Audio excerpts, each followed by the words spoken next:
My name is Ian Holder, and what I learned from We the People is more about our Constitution and our Bill of Rights. Before We the People, I didn't know a lot of amendments.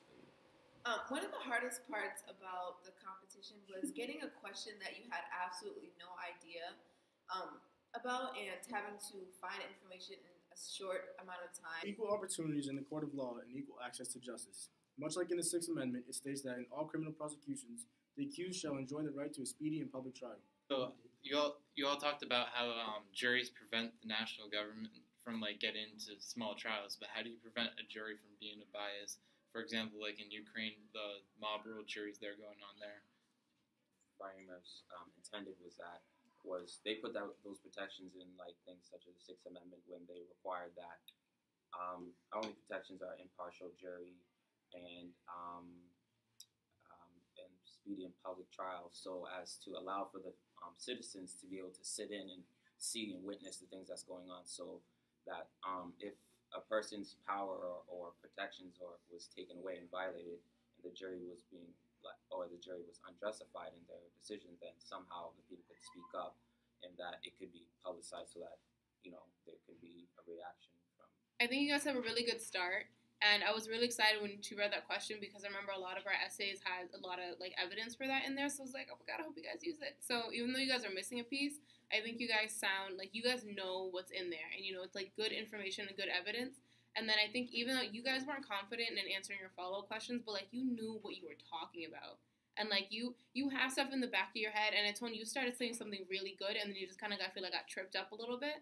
So if you guys can maybe just try to practice in your head, taking a minute to really answer, because I remember when we did it, I didn't know what I was doing in my head, and then it came out really nice.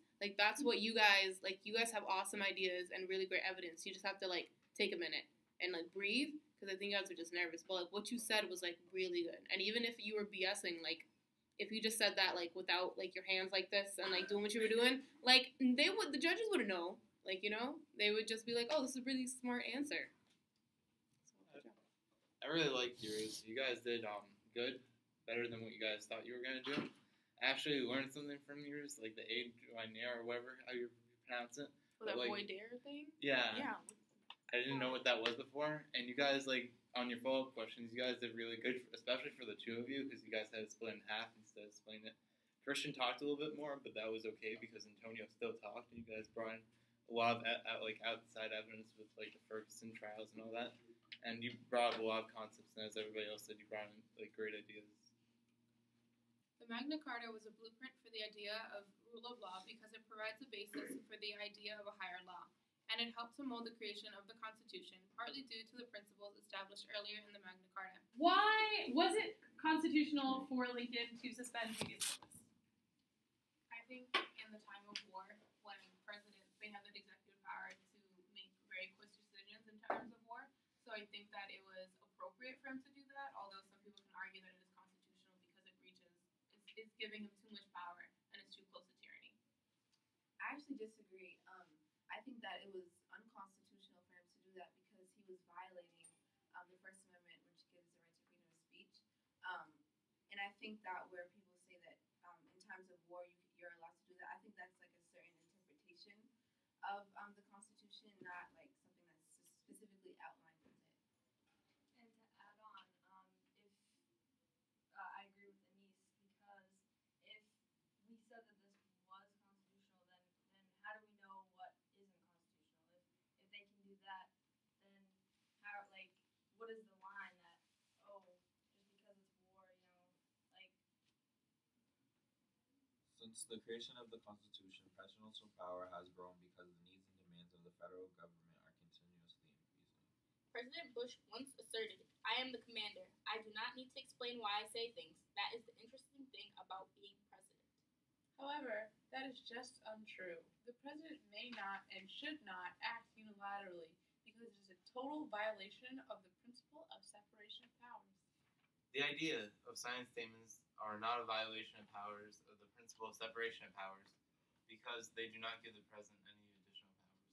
Well, during the Civil War, President Lincoln suspended habeas corpus, which is a power outlined in the Constitution, but I personally do not believe that it was constitutional because if you take away one right of the American people, I feel like there's no end, such as years, decades later. In Korematsu versus the United States, Japanese citizens were being sent to internment camps, and so I feel like once you start taking away rights, it just doesn't end from there.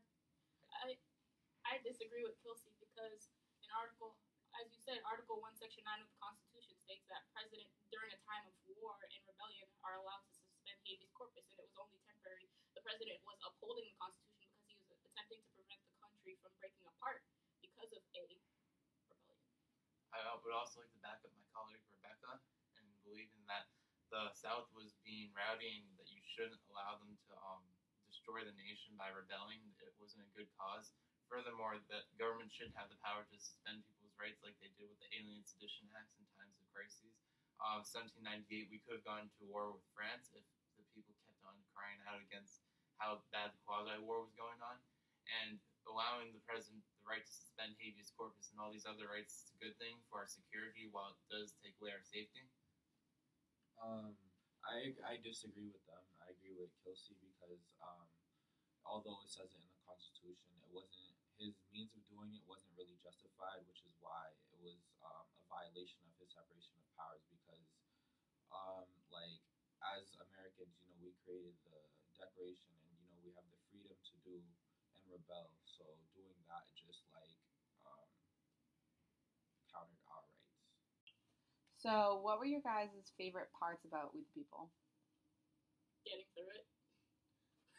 Winning first place in our competition, we walked on that stage proudly when they called out Unit 4, and then when I saw my score 347 out of 360, I was amazed by myself because that was first place in the whole thing, and that was what I was proud of. We should all be proud of that because we worked on it together. I was also excited because the fact that we actually got a trophy for our class and came in with the highest score in the entire competition, that was actually really surprising because, I don't know, it makes you have more pride in yourself and not put yourself down because at the beginning of the competition I really looked around and I said, oh man, a lot of these groups look very smart.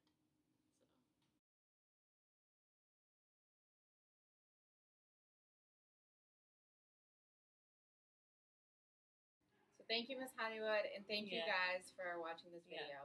Thank you!